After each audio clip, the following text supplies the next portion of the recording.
सनातन ज्ञान के लिए आरोग्यम सूत्र और वैदिक वाइब्स ब्लॉग को सब्सक्राइब करें। साथ ही इंस्टाग्राम और फेसबुक पेज को अभी फॉलो करें। लिंक डिस्क्रिप्शन में है। इमेजिन कीजिए आप डॉक्टर के क्लिनिक में बैठे हैं, आपकी रिपोर्ट आई है और आपका थायराइड लेवल बहुत बढ़ा हुआ है। अब आप उम्मीद कर रहे हैं कि डॉक्टर एक लंबा चौड़ा पर्चा लिखेगा, कुछ भारी भरकम गोलियां देगा, लेकिन इसके बजाय वो डॉक्टर आपसे कहता है कि दवाइयों को भी होल्ड पर रखते हैं। अच्छा। हाँ, और वो कहता है कि बस अगले 2 महीने तक दिन में 20 मिनट अपने हाथों की उंगलियों को एक खास तरीके से मोड़कर बैठिए। आप शायद सोचेंगे कि डॉक्टर मजाक कर रहा है, राइट? बिल्कुल, कोई भी यही सोचेगा। हमारी मॉडर्न मेडिकल कंडीशनिंग ही ऐसी है। एग्जैक्टली। हमें लगता है कि अगर बीमारी शरीर के अंदर है तो उसका इलाज भी कोई बाहरी केमिकल या सर्जरी ही हो सकती है। तो मतलब उंगलियों को मोड़ने से गले की बीमारी का क्या ही कनेक्शन हो सकता है? लेकिन मजेदार बात यह है कि आधुनिक विज्ञान और खासकर न्यूरोलॉजी अब उसी दिशा में वापस जा रहा है जिसे प्राचीन योग विज्ञान हजारों सालों से प्रैक्टिस कर रहा था। और यही आज की हमारी इस गहन चर्चा का मेन फोकस है। स्वागत है आप सभी का हमारे आज के इस डीप डाइव में। मैंने हाल ही में आचार्य मनोज वासुदेव का एक बहुत ही विस्तृत रिसर्च पेपर पढ़ा है। बहुत ही कमाल का रिसर्च है वो। हाँ, और साथ ही आरोग्यम सूत्र #108 नाम के YouTube चैनल पर एक बहुत ही दिलचस्प वीडियो देखा। इन दोनों ही सोर्सेज में एक साधारण सी दिखने वाली योगिक क्रिया का जिक्र है, सहज शंख मुद्रा। राइट। और मेरा मतलब है इसके जो रिजल्ट्स वहाँ दिए गए थे वो सीरियसली किसी साइंस फिक्शन जैसे लग रहे थे। बिल्कुल लग रहे होंगे। थायराइड का रिवर्स होना, हकलाने की समस्या में 50% तक की कमी आना और पाचन तंत्र का पूरी तरह से रीसेट हो जाना। सुनने में सब किसी मैजिक ट्रिक जैसा लगता है, लेकिन आचार्य मनोज वासुदेव की रिसर्च इस पूरे प्रोसेस को बहुत ही साइंटिफिक लेंस से देखती है।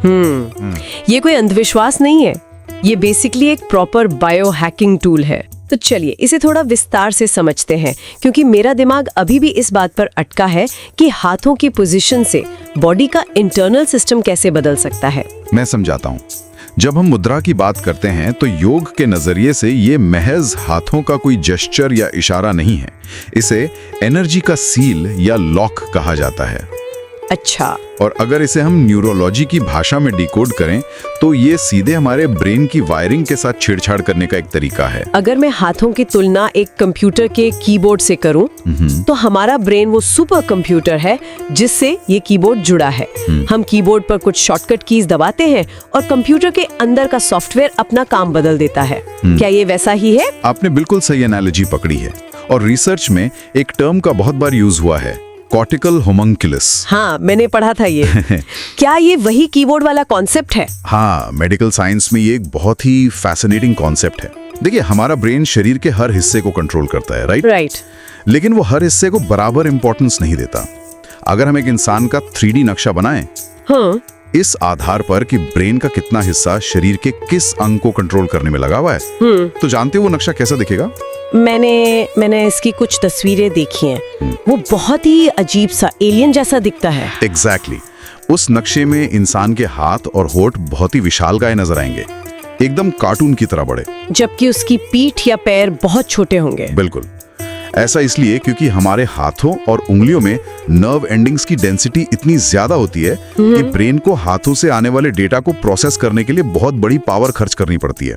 ओहो। हाथों में हर एक हल्का सा टच ब्रेन के सेंसरी और मोटर कॉर्टेक्स को ट्रिगर करता है। ओके, तो जब हम सहज शंख मुद्रा बनाते हैं, जिसमें उंगलियों को एक बहुत ही स्पेसिफिक तरीके से आपस में फंसाया जाता है और हथेलियों पर एक जेंटल प्रेशर क्रिएट किया जाता है, राइट। तो असल में हम अपने ब्रेन के इस बहुत बड़े हिस्से को एक साथ एक्टिवेट कर रहे हैं। यहाँ जो बात सबसे ज्यादा हैरान करने वाली है वो ये है कि हम न सिर्फ एक्टिवेट कर रहे हैं बल्कि हम एक क्लोज्ड सर्किट बना रहे हैं। Closed circuit? हाँ, इसे साइकोलॉजी और न्यूरोलॉजी में सेंसरी गेटिंग कहते हैं। नॉर्मली हमारे हाथ दिन भर कुछ ना कुछ छूते रहते हैं और ब्रेन लगातार बाहरी दुनिया से इंफॉर्मेशन लेता रहता है। बिल्कुल, हम हर वक्त फोन या कुछ और पकड़े ही रहते हैं। एग्जैक्टली।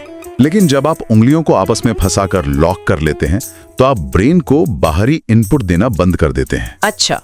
प्राणिक एनर्जी शरीर से बाहर जाने के बजाय वापस अंदर की तरफ मुड़ जाती है और जैसे ही ये सर्किट लॉक होता है, ब्रेन को एक क्लियर सिग्नल मिलता है कि अब बाहर फोकस करने की जरूरत नहीं है। वाओ।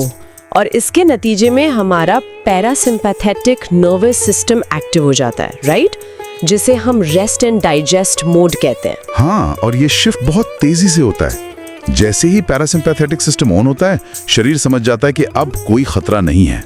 तो जो स्ट्रेस हार्मोन्स हैं वो कम होने लगते हैं। बिल्कुल, आपका एमिगडाला जो ब्रेन का फियर सेंटर है वो तुरंत शांत होने लगता है, कोर्टिसोल का लेवल तेजी से गिरता है, क्या बात है। आपकी हार्ट रेट स्टेबल हो जाती है, ब्लड प्रेशर नॉर्मल हो जाता है।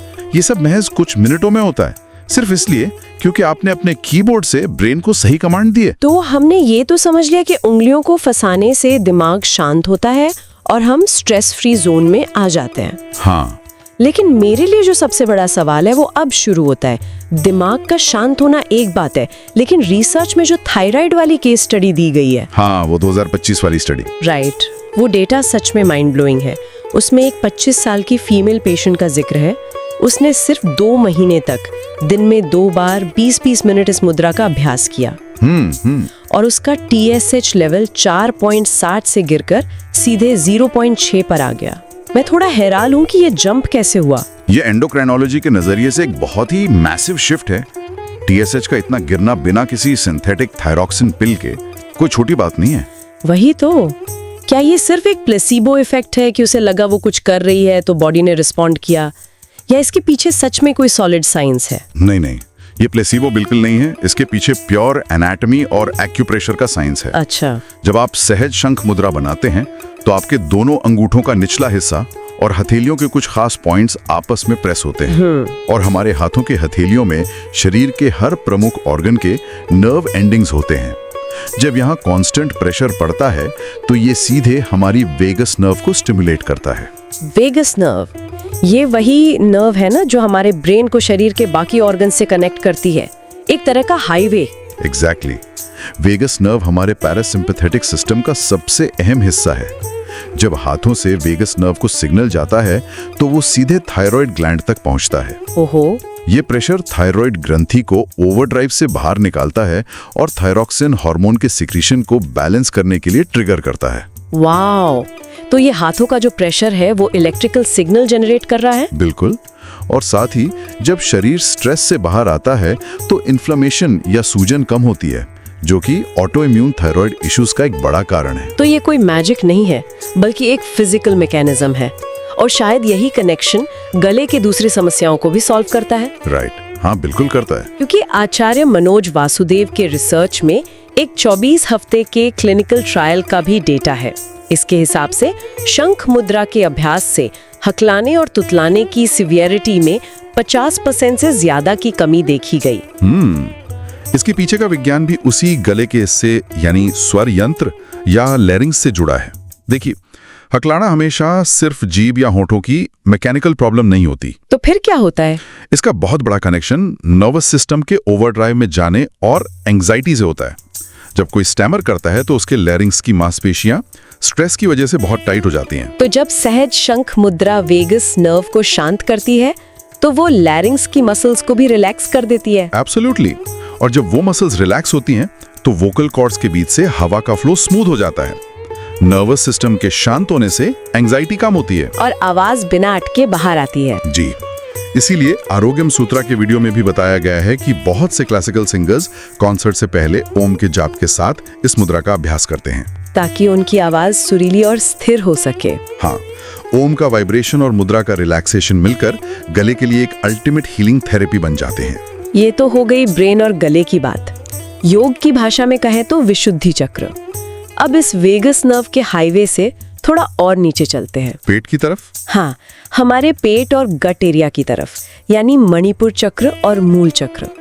रिसर्च में बताया गया है कि ये मुद्रा डाइजेशन पर बहुत गहरा असर डालती है। बिल्कुल डालती है।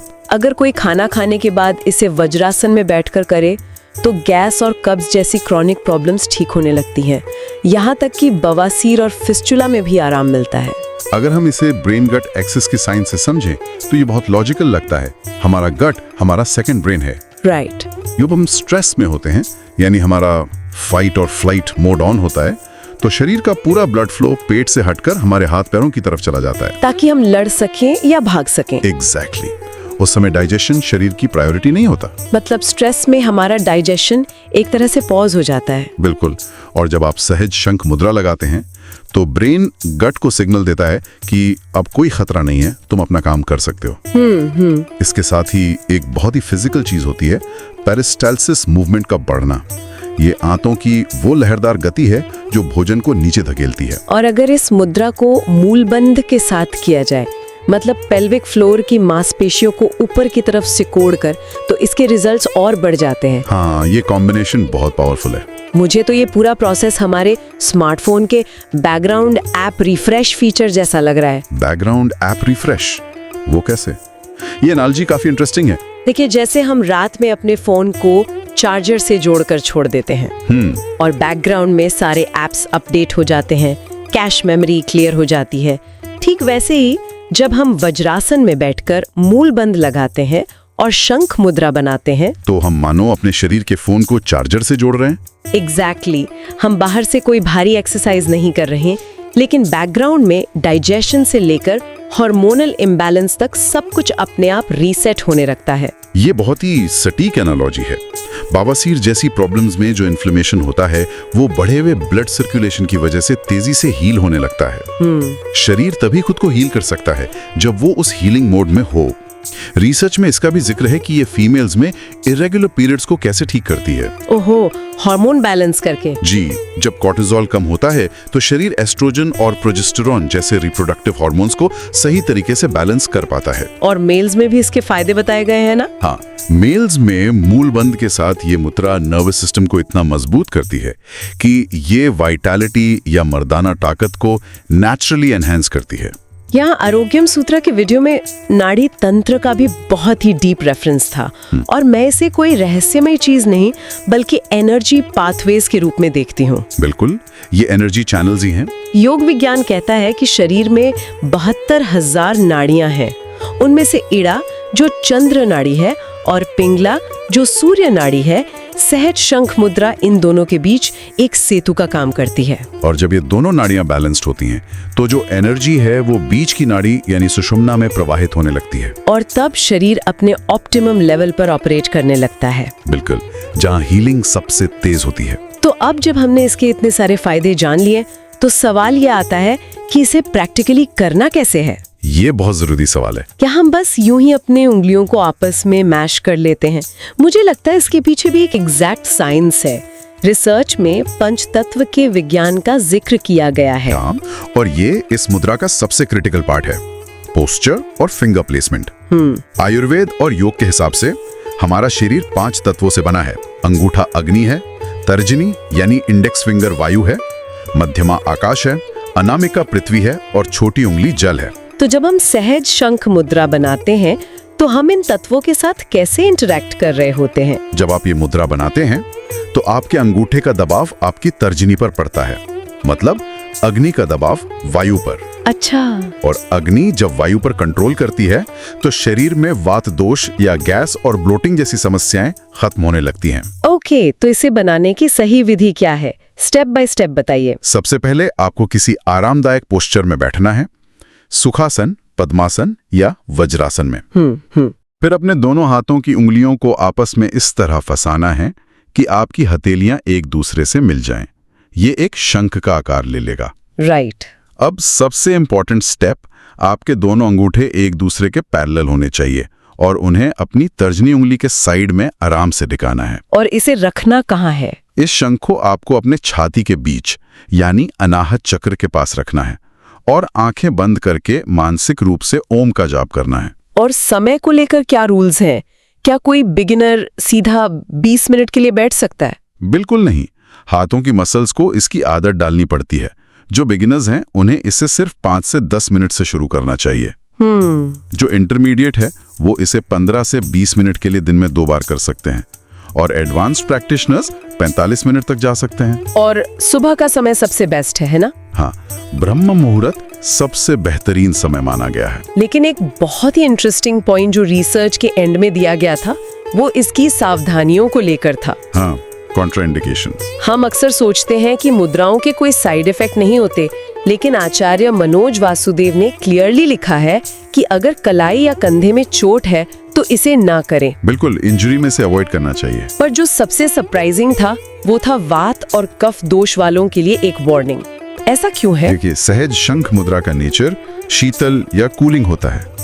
ये शरीर को शांत करती है, जब शरीर रिलैक्स होता है तो कोर बॉडी टेम्परेचर हल्का सा ड्रॉप होता है। जिन लोगों की बॉडी में वात या कफ दोष पहले से बढ़ा हुआ है, उनका सिस्टम नेचुरली थोड़ा ठंडा होता है। ओह, तो अगर वो इसे बहुत लंबे समय तक करेंगे तो उनकी बॉडी में कोल्डनेस और बढ़ सकती है। एग्जैक्टली। इसलिए उन्हें ये मुद्रा बहुत लंबे समय तक नहीं करनी चाहिए। और हाँ, उंगलियों को बहुत टाइटली प्रेस नहीं करना है, दबाव एकदम जेंटल होना चाहिए। तो अगर हम इस पूरी कॉन्वर्सेशन को समराइज करें तो एक बात बिल्कुल क्रिस्टल क्लियर हो जाती है। सहज शंख मुद्रा केवल पूजा पाठ का कोई सिंबल नहीं है, ये हमारे ऑटोनॉमिक नर्वस सिस्टम को हैक करने का एक प्रूवन टूल है। बिल्कुल। जिससे हम अपनी याददाश्त तेज कर सकते हैं, हार्मोन्स को कंट्रोल कर सकते हैं और मेटाबॉलिज्म को सुधार सकते हैं। ये इस बात का परफेक्ट उदाहरण है कि कैसे प्राचीन ज्ञान मॉडर्न एनाटॉमी के साथ सिंक करता है। बस हमें उस कीबोर्ड से सही कमांड देनी आनी चाहिए। एब्सोल्युटली।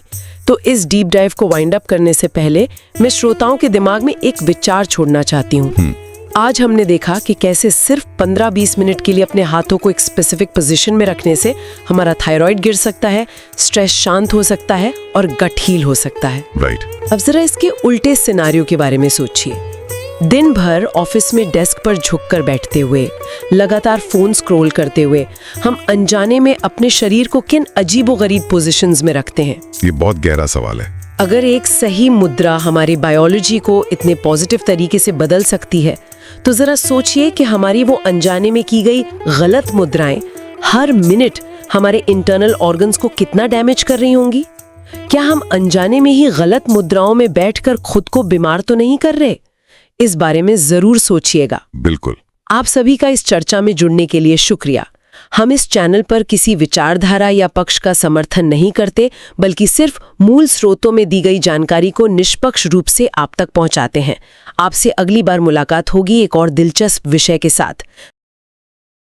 सनातन ज्ञान के लिए आरोग्यम सूत्र और वैदिक वाइब्स ब्लॉग को सब्सक्राइब करें। साथ ही इंस्टाग्राम और फेसबुक पेज को अभी फॉलो करें। लिंक डिस्क्रिप्शन में है।